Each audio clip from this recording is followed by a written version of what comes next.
What promised, let me try that again, even though it's live.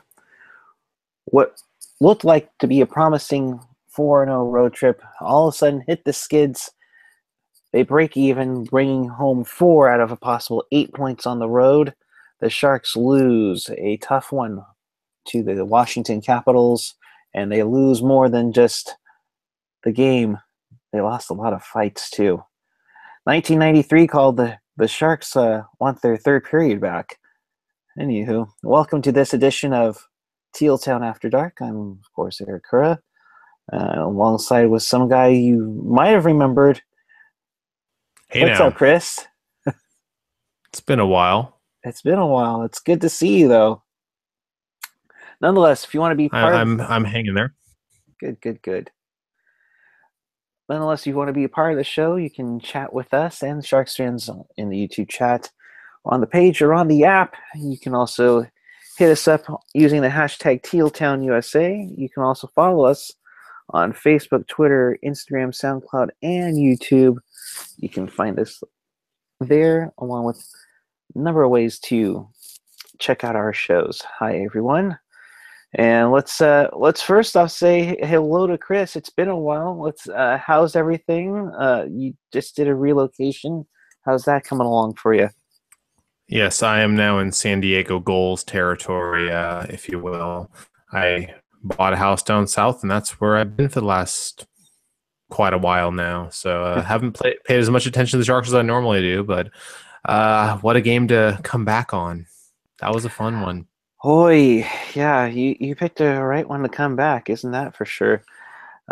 Sharks can widely considered the best team in the league when it comes to defense play, and their penalty kill is one of the top 2 in the league.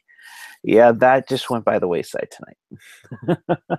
Well, it's what I've been thinking from what I've seen of the Sharks this season, which hasn't been as much as it normally is, but they don't have the offensive skill to play 60 minutes. Their defense is good, but good offenses will eventually beat a good defense, usually, if you're not occupying the puck on the other end of the ice. And they don't get that possession time anymore like they used to. Thornton is getting older. Marlowe's gone. Kutcher has been fantastic this season, but there's only so much one guy can do.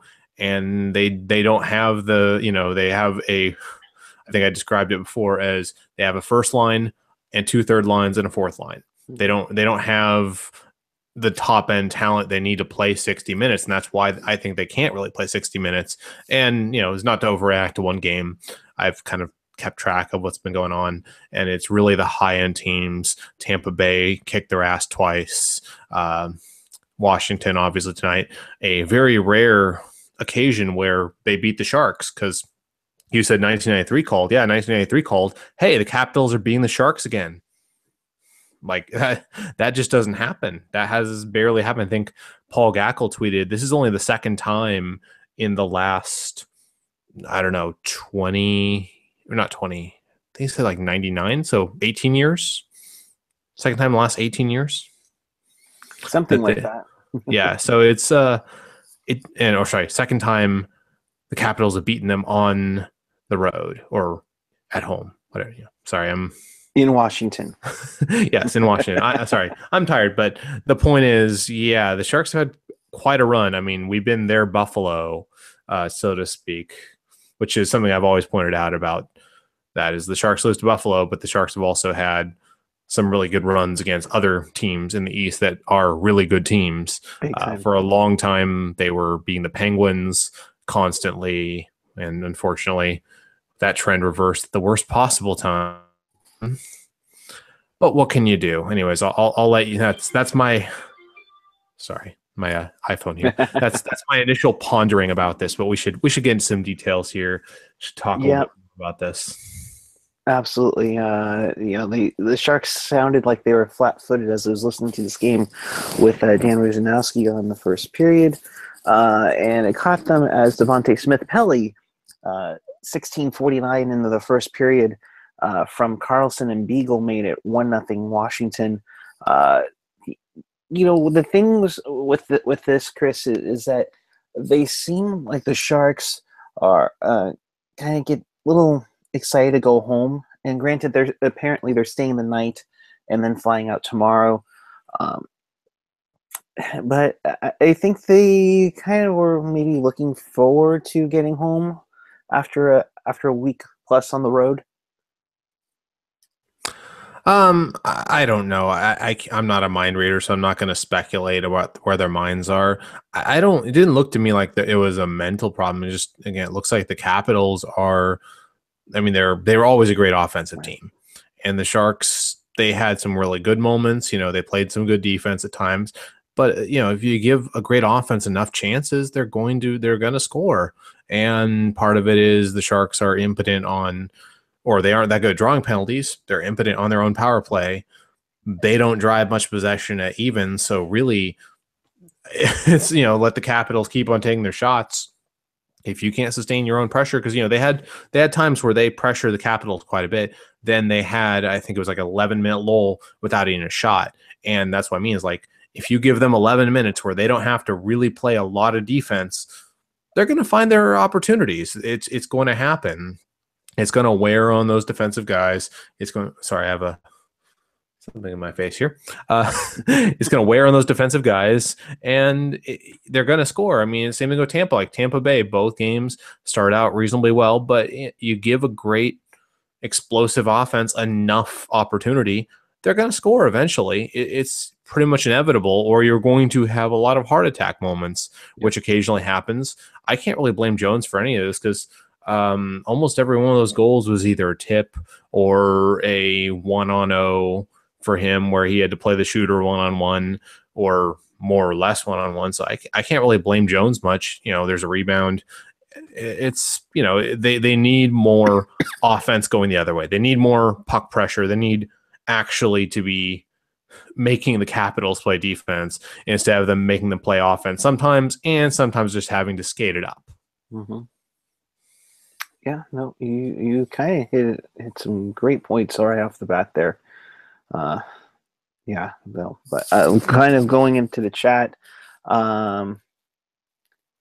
Laurel says, seriously, we should cancel Christmas if Puck Guy does not get a computer tech for a gift.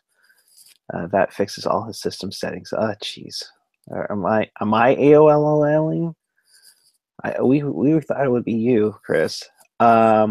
Yeah, no, you're usually the one who AOLOLs around here, but right. I might AOLOL a little bit because I'm still getting everything set up. I've been in this house all of 3 days now, so yeah, and my internet just got hooked up today, and it's got a lot of problems, but we'll get there. But brand new internet, still better than Puck Guys. Yeah, unbelievable, right, folks? Alex, of all people, says, "Hey, look, a background." Yeah, see this? I did this in 3 days, Alex. There you go. Suck it. Jeez. Moving onward to the second period, the Sharks had a potential 2-on-1, and instead of taking the shot on goal, there was a cross ice pass. Then Bernsey, I thought, looked like he was going to pinch, and it breaks up. Then Ovechkin gets a breakaway, and well, it's Ovechkin, so he scores. And it's his 7th season that he's gotten 20-plus goals. It's Ovi. I mean, let's be real here. 20th of the season, made it 2-0, and that's when I thought it'd start. This isn't looking good right now. And that was about halfway through, 7-11 into the second period on that one. That's a case where I think, maybe Burns makes that pinch against a lot of guys, but Alex Ovechkin's probably one guy you might want to respect a little bit more. Like, I think maybe that's one where you might want to rethink who it is that's right there in front of him instead of, go for it against 90% of the guys in the league. Probably not Ovechkin, probably not a few other guys. Connor McJesus. Real quick in the chat there, getting back to what we were saying for 1 second, James Abel says 30th in scoring, tells you all you need to know. And pretty much that's it. That's what I mean. If you're that low in scoring, you're probably not possessing the puck much either, because the two go hand in hand.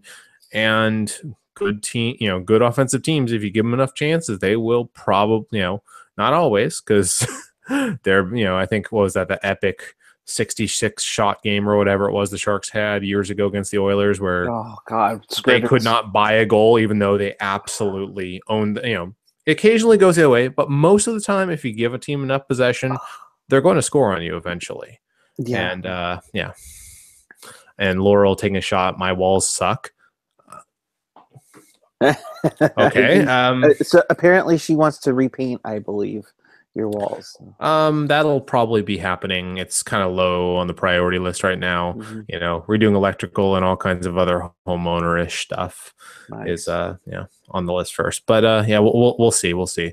But I actually have some Shark stuff in my background for once. I have I have the Black Cat. I have a few pucks. I have Sharks territory. I have Sharky. So, I have something for once. Nice. No, it looks good. And Christine asking, is that former kids' room? Yes, it is. It is my office now, though. I actually have a dedicated After Dark studios here. Maybe I could do a green screen. I could do green screen against this wall right here. Nice. Who knows? That'd be cool. Anyways, Ovechkin breakaway.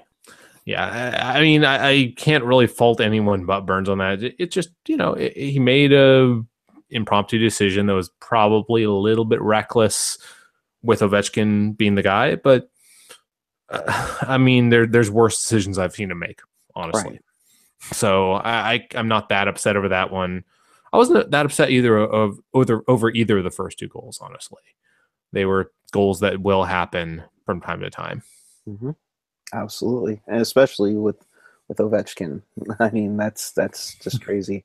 Couple of things in the chat before we go on. Hockey Jerk says, "Puck guy has stubble coming in. Reminds me of his epic playoff beard." Yes, this is what happens when you've had a 17-hour workday today. James Abel, 66 goals in 26 games is just not going to cut it. Yeah, I completely agree with you on that. Well, that is brutal.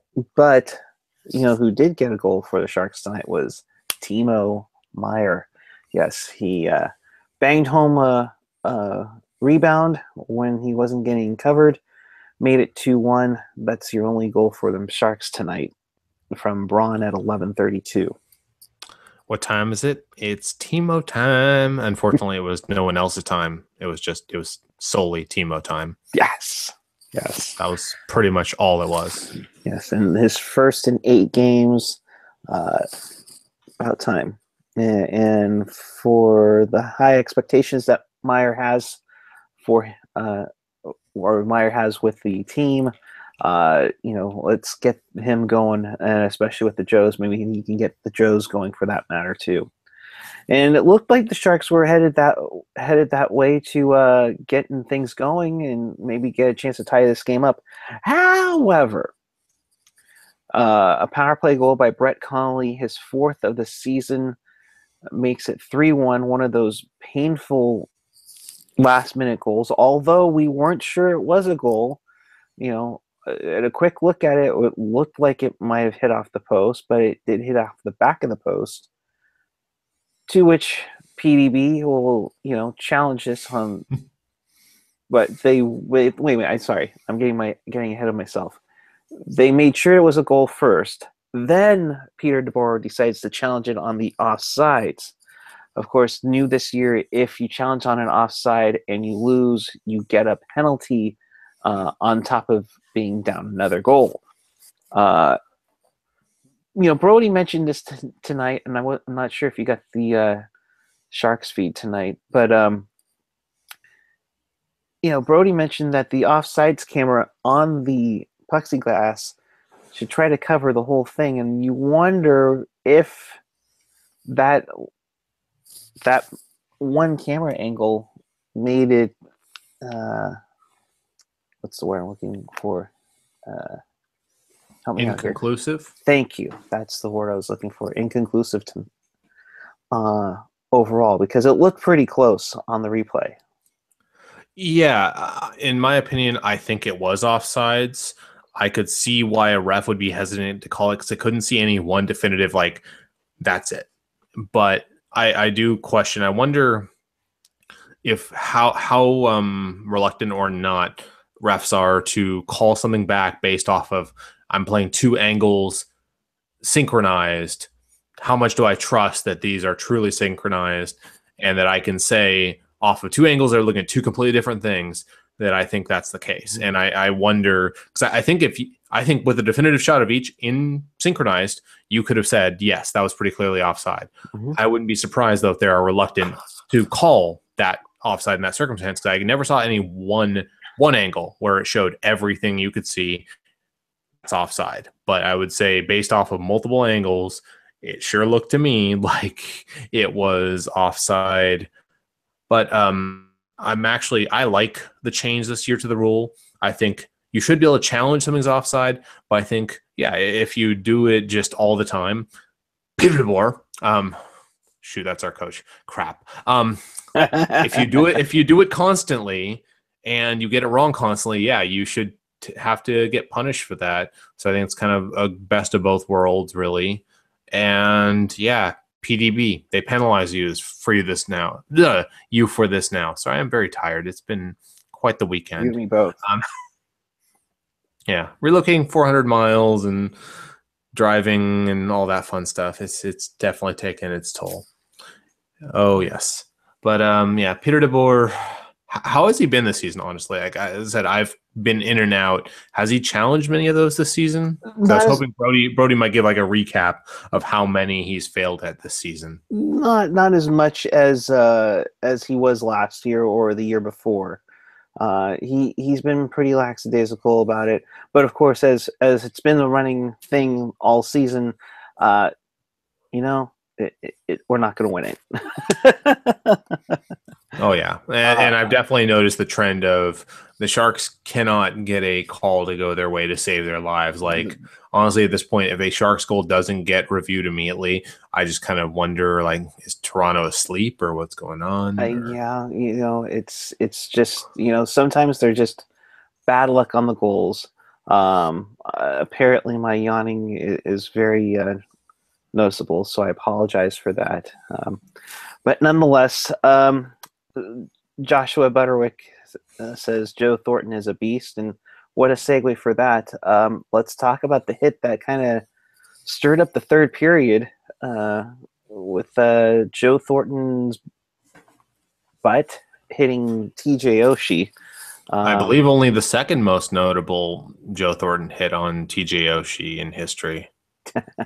Yes. What did you take on it? It didn't look like much to me. It looked a little like, yeah, he was trying not to. And, sometimes that happens. I don't know. With a history there, I get why. I'm sure TJ Oshie probably didn't think much of it. But, yeah, I really don't know. It seemed like, it's like I try not to be a mind reader. I don't know what the intent was. It didn't look like there's occasionally times like, oh, yeah, that was a dirty hit. Thornton's not really a dirty player. Well, depends on who you ask, but generally he's not a dirty player. Right. Yeah. Usually he isn't. He's had, but this one's kind of interesting because he was already getting contacted with Contour, and that's why he was there at the spot where, Thornton's butt kind of goes into his face. I can't say it was intentional. I think it just happened. My question to you is this: does Jumbo get something for it? I think unlikely, just given his own personal history, unless someone goes like, well, it's the same guy twice over 7 years. But I at most, if there's anything at all, maybe it's one game, but I tend to doubt it. Like, I don't think it's clear cut enough, and he does not have the rep. Now, let's play the game of, if that was Rafi Torres, how many games would it be? Oh, since he used his butt, it would have been 62 games. 62. Easily. I will go. I'm going to say 91. That's my guess. In the chat, please tell us how many games you think Rafi would have gotten. Nonetheless, it was an interesting third period that saw Capitals tough guy Tom Wilson challenging Joe Thornton to a fight. This just coming out of friend of the show, Kevin Kurz. PDB not happy about it, and he said this, and I quote, "Well, like I said, if someone would have grabbed Joe in the heat of the moment after the play because they thought a liberty was taken, then I've got no problem with that. To go into the dressing room, think about it, come out in the first shift and do that premeditated crap is just garbage." You had a tweet about the instigator penalty, and I'm kind of with you on that. This has happened on more than one occasion where I'm like, what's the point of the instigator rule if you don't actually call it when the criteria is met? Like, the criteria is clearly met there. Gen X real quick in the chat saying Thornton was previously fined for a slash, I believe. Sorry, I just went out of my view there. Yep. So he is a repeat offender under the CBA. So there is some precedent, although I would think in the terms of whoever makes that judgment call, there's a difference between if, I would think if he had a slash versus if he had a dirty hit on someone recently. I think that would make it a lot more likely just based on how human brains work. But yeah, good point there. And there's a lot of guesses there. I see over 1 million games for Rafi Torres from everything NHL. He's probably correct. And Hockey Jerk, very juvenile. 69, dude. Yeah, it's hilarious. Yeah, but I don't know. I'm just like, what's the, like, whether you like the rule or not, what's the point of having the instigator rule? What's the point of it if you don't actually call it?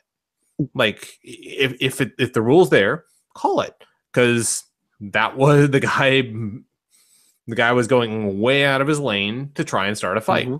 Thornton wasn't initially having any of it. He threw down, and for about 2 seconds, he held his own against a guy who fights a lot more than him, but he then got walloped, which is unsurprising. Yeah.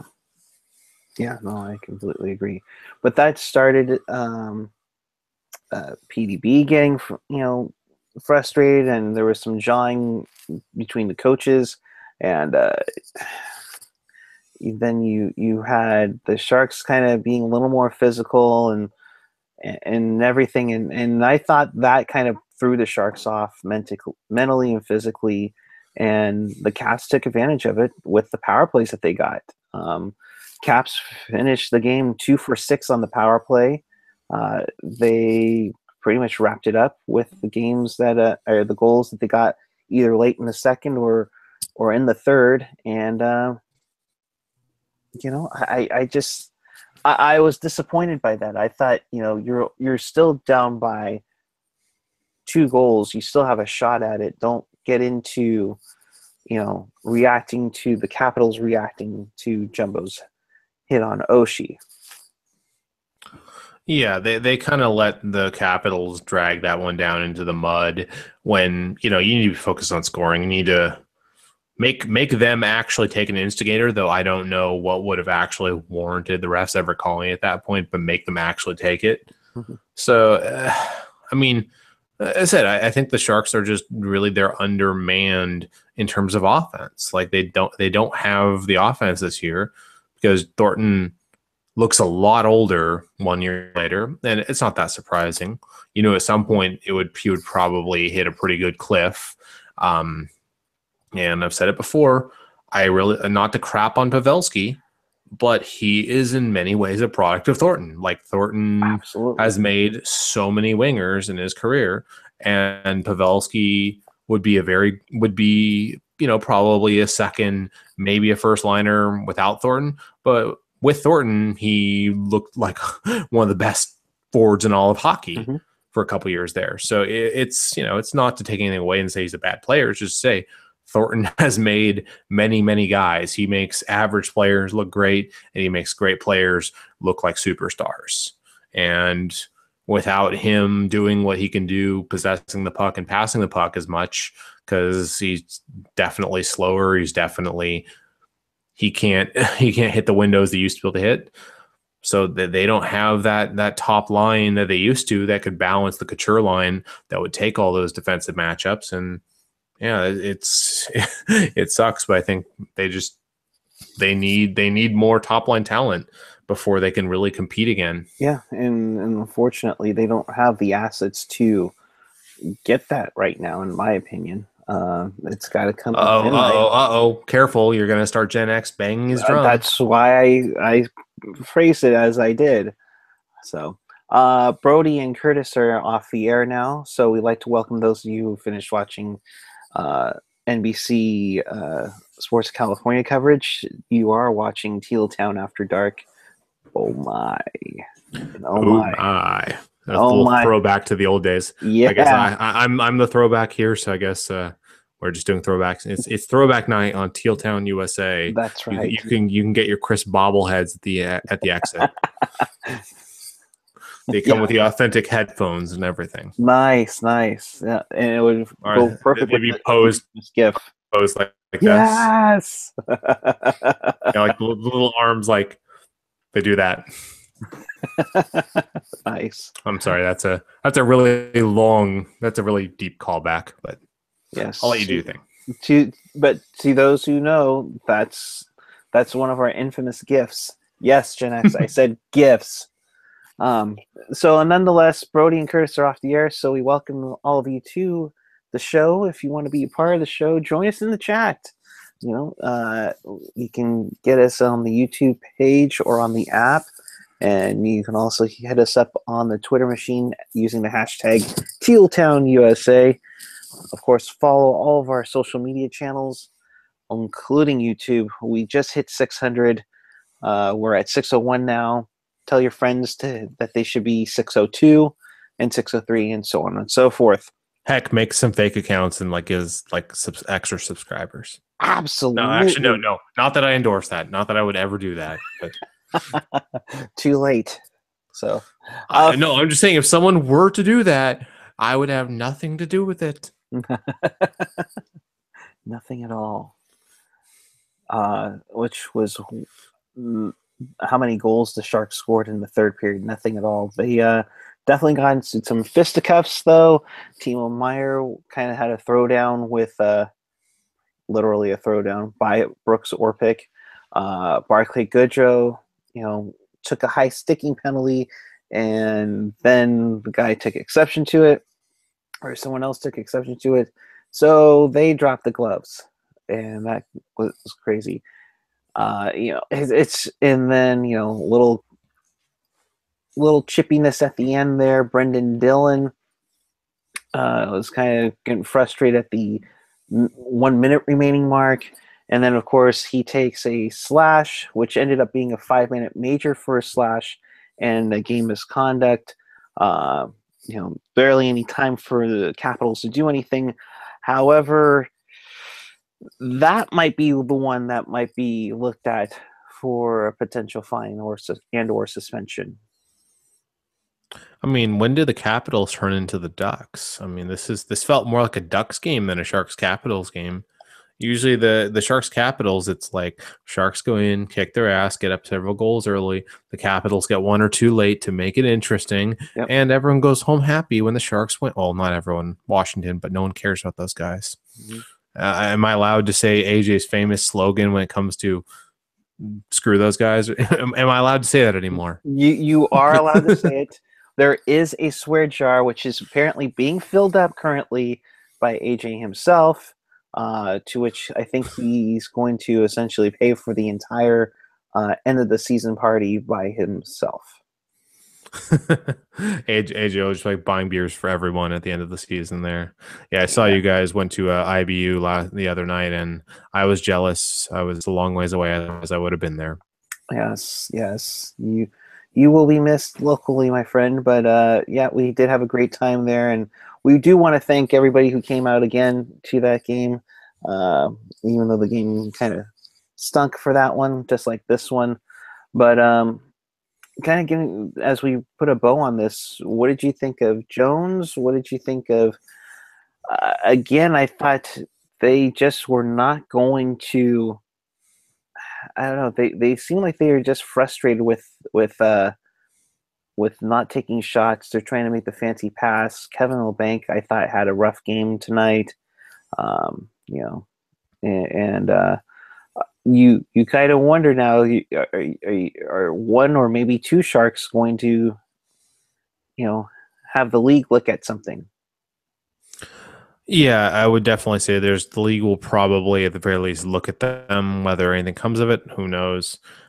Jones, I think, I've given him crap when he deserves it, and tonight he did. I think he did fine. He made the saves he's supposed to make. Most of the ones, pretty much all the ones that went in, weren't on him. Maybe he makes that save on Ovechkin, but it's the guy who is one of the best the best goal scorer of a generation. So hey, It's not like it's some guy who's easy to stop on that one. Jones is fine. Defense wasn't horrible. Like I said, they were having to play too much defense, and that's really, I think, what I saw all night long was the Sharks could not sustain pressure. They couldn't make the Capitals play enough defense to give their own defense, a chance. That's really, I think, what the problem I see is right now with the Sharks. That they can't, and I don't think they understand that they are no longer that premium offensive team. Like, all those years they could get fancy. They had that level of skill. Now they don't have that much top end skill. They need to just play more north-south. They need to be opportunistic. They need to model themselves more after the Predators and other teams that aren't that great offensively. Make it, and I don't think that's going to happen for another year or two, and that'll probably be when Thornton is gone, and really the team has to change its identity. I mean, it's already lost a big part of its identity for the last 20 years when Marlowe left, and I think when Thornton moves on, that will be really the end of that era. Yeah, and they're going to need to find somebody to get on there for the offense-wise, because I think defensively they're okay, but right now you need goals, and as longtime Sharks fans would know, in life it takes goals to win. Yeah, you need goals, smart goals, if you will. Yes, I think that's the term. That's the business speak term. Right. You need all the efficiencies and all the smart goals. Yes. And with that, the Sharks go to 14-9-2. They head home. They'll take on the Hurricanes. We'll talk about that in just a jiffy. But we go around the league, or as I like to call the NHL, wraparound. We got 4 games in the slate for the evening in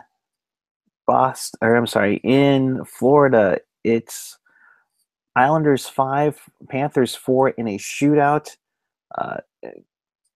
Gandil, Anders Lee, Thomas Hickey gets his first goal of the year from Hosang. Aaron Ekblad, Alexander Barkov.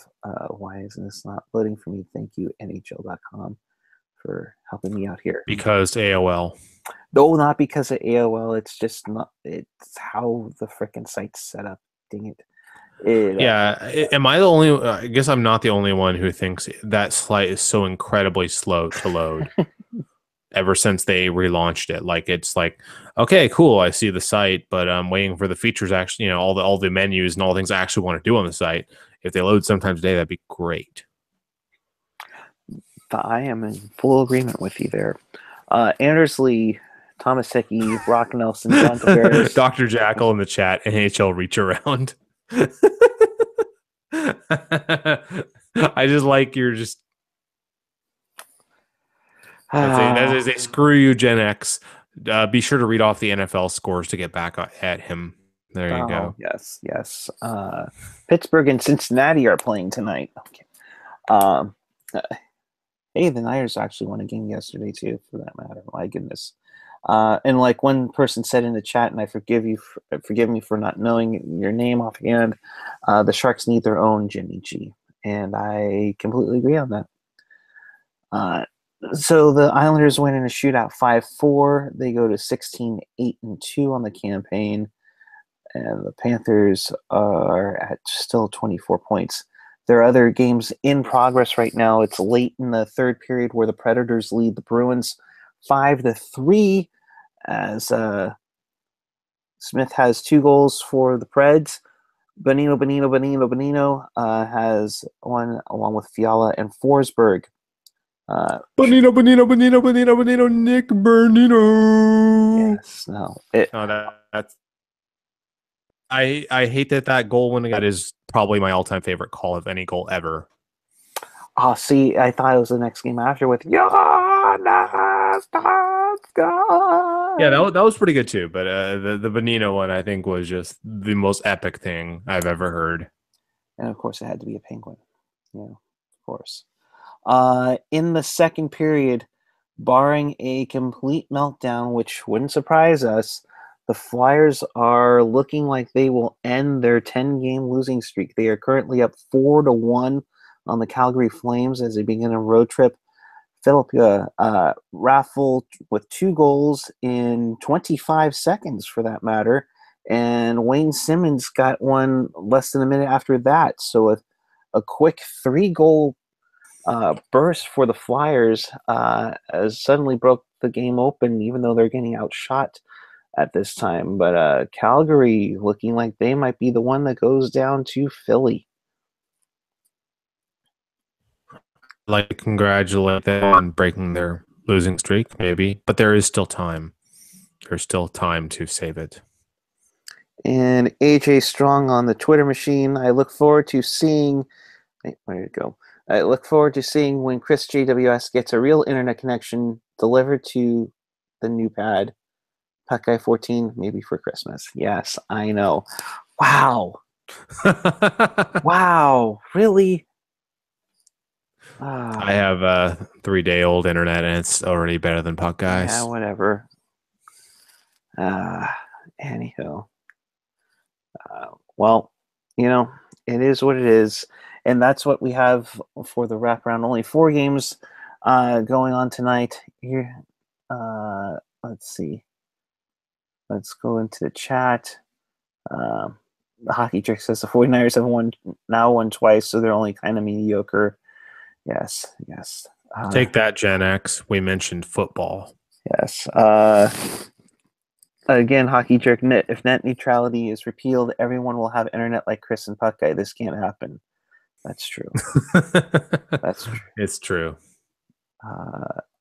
Alex's most recent comment, that's what she said. Let's see. Let's see what else we got here. I'm going to have to go back and listen to this to see how bad it was. But I'd be like, yeah, no, there's a joke I was going to make. I'm going to pass on it because. No. Yeah. Anywho, we get ready for the Sharks to come home for a 3-game homestand, and that includes a rare back-to-back home games.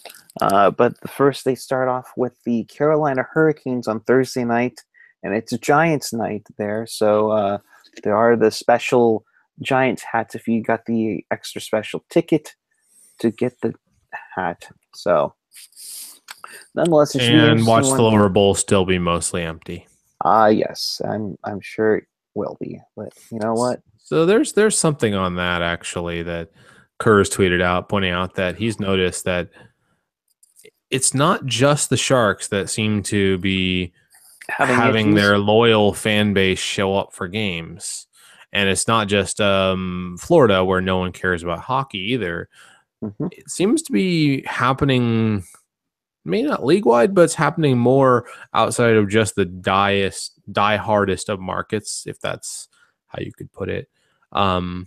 It seems, and what I say is, the NHL took credit for their revenue going up year over year for the last decade, when if you looked at the way all of sports was trending with the advent of streaming and the advent of just there was more money suddenly in sports in general, I think Bettman took way too much credit for that when really it was the rising tide and they were just along for the ride.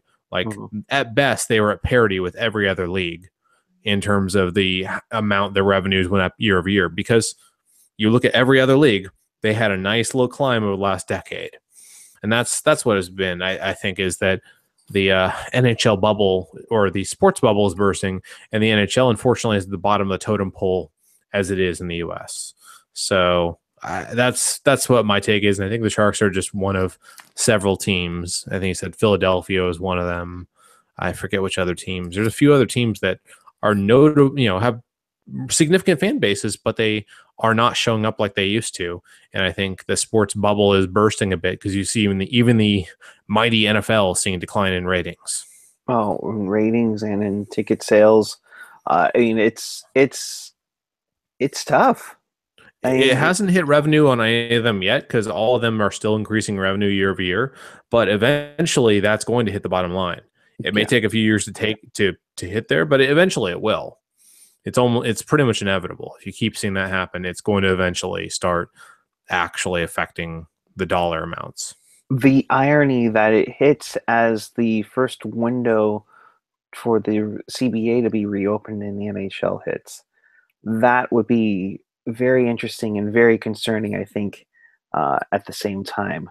The chat going, like Alex saying, NFL and NBA all down this season. Yeah, absolutely. I like how it's turned into baseball hot stove. Now that we mentioned it, it's Giants night. But everybody talking. Are they going to get to the guy with the bat? The guy with the bat from the with the guy that played with the other orange and black team might be coming over to the other orange and black team. It's not the one orange and black team from Baltimore. JCS. So.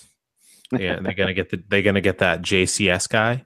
I don't think the kids call him that, but I'll call him that because that sounds cool. So I don't give a crap about the Giants. Yeah. And like Ian said, enjoy your lockout. Yeah, I have a feeling we're headed that way. I really do. One day these general managers will figure out to not go overboard with the player contracts and control themselves. But no. No. Never.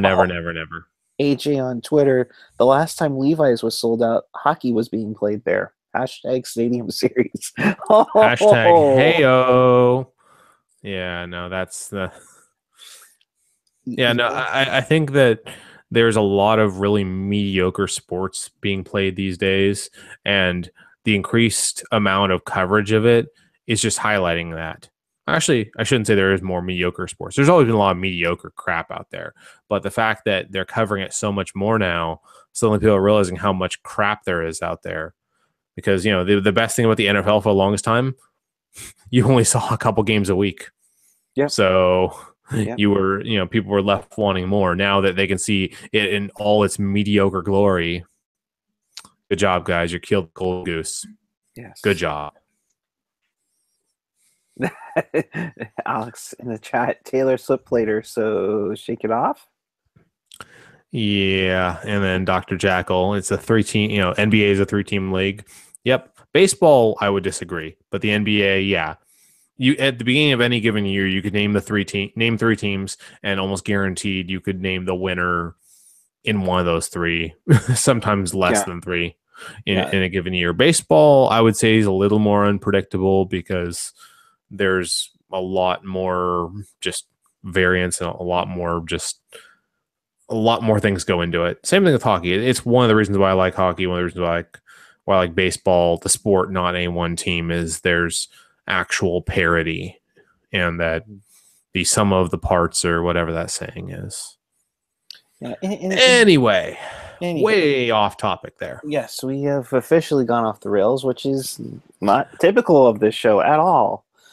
Well, I mean, in terms of going off the rails, it didn't involve Sandstorm, didn't involve any fanfic about sports writers or anything like that. So, hey, it's a win. Wait, you want Sandstorm? We could get Sandstorm going. No, you guys are gonna get us a copyright strike at this rate. Like, I'm just like, I keep checking every day. I'm like, please, guys, don't get us a copyright strike. Like, I guess even the people who wrote Sandstorm, I have no idea who actually wrote it. They're rude. Don't even defend that copyright because they're so ashamed of it.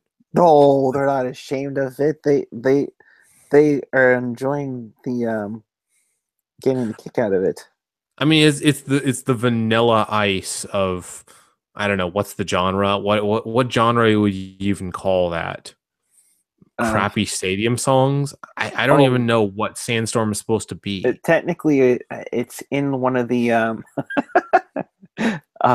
one of the Glow stick electronica? I don't know. Yeah, it is considered EDM. EDM. And AJ again asking, is in time for interpretive dance by Chris JWS yet? No, it's most definitely not. Are you sure? No, my arms are pretty much about to fall off after loading and unloading a truck over the last few days. Are you sure? We got the toy trumpet version of actually Sandstorm. If we get the air horn version of Sandstorm, maybe. Oh, quickly! Somebody get me that in the chat. Holy crap! Yeah, someone get him that. Someone get me that quickly. One of our most infamous off-air hangouts we did. We were just literally looking up every song with air horns, and we were giggling like little high 16-year-olds. Like that's how bad it was. We found like "Hello Darkness, My Old Friend" or whatever the name of that song is with an air horn. So yes. All right, I agree. Both Sandstorm and the Woo should be banned from SAP. Okay, I agree with the Woos. I absolutely agree with the Woos. Okay, this is gonna be a shit. This is gonna be just terrible. All right, so let me present to Chris. There we go.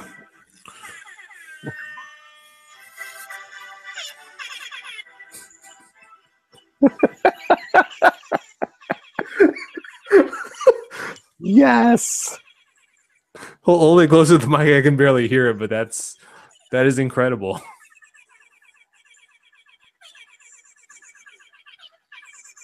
Oh boy. I think that might be actually a little. It's a little too low for me to get into it, though. It's really hard. Oh, here. Wow, that's something else, though.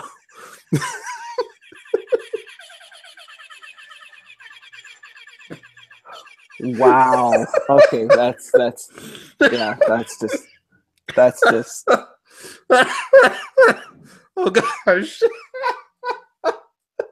Oh my goodness, wow. That is incredible. I'm crying. I'm laughing so hard. That's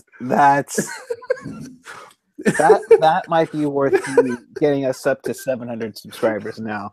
So do yourself a favor. Make sure you hit the subscribe button down below. But in case you missed anything, including replaying that, by all means, hit us up on tealtownusa.com for all your Sharks podcast fun stuff just like that, or Rocket's Interpretive Dance. You can also catch us on one of your favorite podcatchers, whether it's iTunes, SoundCloud, Google Play, Stitcher, TuneIn, YouTube, you name it. All right, chat. Let's see what you got. Yeah, Amanda B, you broke Chris. Yeah, no, I think I actually, that's probably the hardest I've laughed in the show in a long time. But that was literally that off-air hangout we had a year or two ago, where we're having our production meeting, where we basically just ended up devolving into us with all these air horn covers of every song you can imagine. Oh boy, that's classic. All right. I've already seen that dancing rocket thing 100,000 times from everything in NHL. Yes. You know, it's priceless. If you haven't seen it yet, go on to our YouTube channel and check it out. And like I said, while you're there, hit that subscribe button for sure. All right, so Thursday, Carolina, Giants night. What are you expecting, Chris? Besides Sandstorm at the game.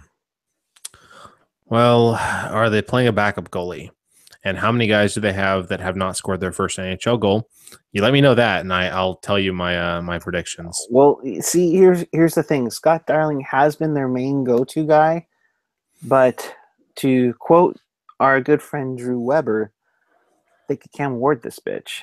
And yes, Drew Weber's Carolina Hurricanes, who I saw in person earlier this year, actually. Yes, you did. And it was mostly Penguins fans there. It was, well, if you think Sharks attendance is bad, ooh boy, you've not seen that arena. Mm-hmm.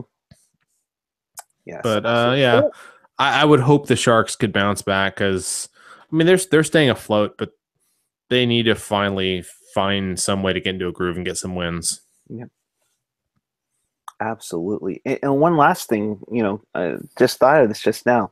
Seattle approved their arena deal, and apparently that also includes a pending NHL franchise uh, in the coming months. So that's going to be interesting.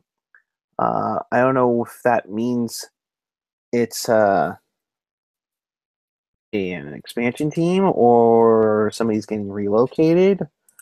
I would assume expansion team because the NHL, for some reason, it hasn't realized that the market is already saturated.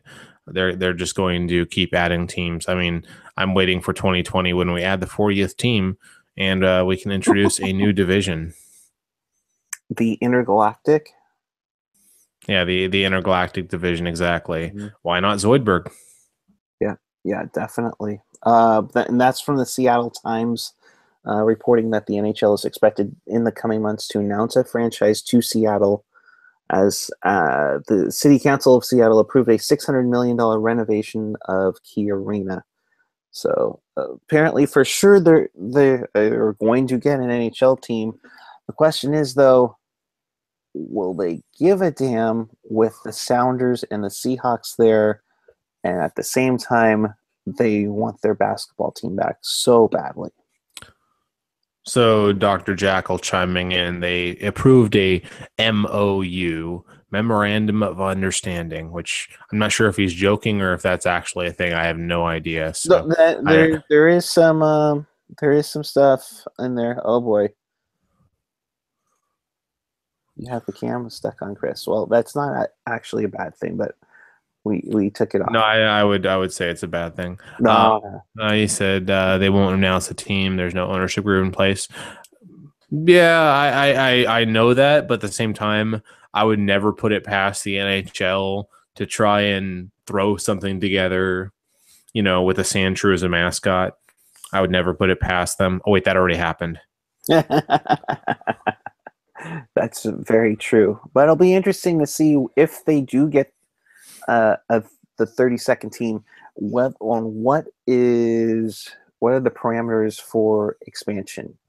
And I just mean, wonder it would be about mostly that. be just stealing fans off of Vancouver because everyone I talked to up there, outside of this jerk off named Gen X, is a Vancouver fan. Did No, somebody say no, Vancouver? no, nobody said Vancouver. You just did right there. You heard the sound, but that wasn't actually what I said. Kevin Lacey, um, in the chat, and he brings up a good point here. And if the NHL does go to Seattle, what happens to those local junior teams? Do they fold? That'll be an interesting thing because, ironically, for a number of years, and including when Marlowe played there, the Thunderbirds played at Key Arena. So that'll be quite interesting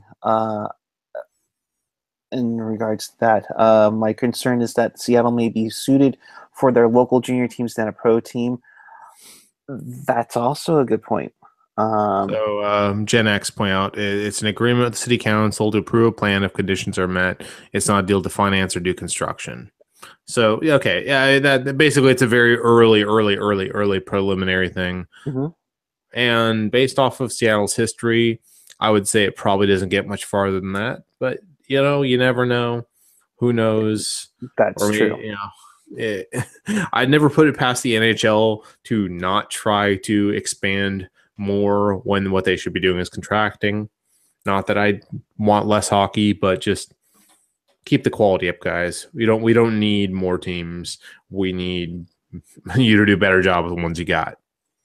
Yeah, big time. Big time.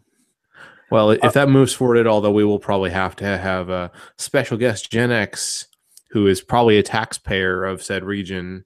I would assume he pays his taxes, to give his opinions on a potential expansion there. Yes. Yes, the Metro Hawks, or some sort of that name. Anywho, final thoughts, Chris, as we wrap things up for tonight. Final thoughts. It's good to be back. I'm sorry, Laurel. I will fix my background some way or another. I actually deliberately misaligned this poster just for you. Nice. This one right here. If you notice, it's slightly off. I did that because I know you always are complaining about AJ's background. So, but yeah, it's good to be back, and hopefully I can fix my internet too. Yes, he'll fix his internet. It'll be better than mine, which is obviously a requirement. So, yeah, the puck guy is like, yeah, it's like don't be that. That's a requirement we interview for After Dark. just Your can't internet connection better than puck guy. Yeah, whatever. All right, fine. All right, with that, we will wrap it up. Of course, make sure you hit the subscribe button down below. Check out tealtownusa.com for all the stuff afterwards. We will be back with you following the game on Thursday night against Drew Weber's Carolina Hurricanes. I will see you at the tank for that one, rocking my Giants mashup hat. And until Thursday night, keep it real, keep it teal, keep it real teal, and rock that air horn like nothing else. Good night, Peace. everyone.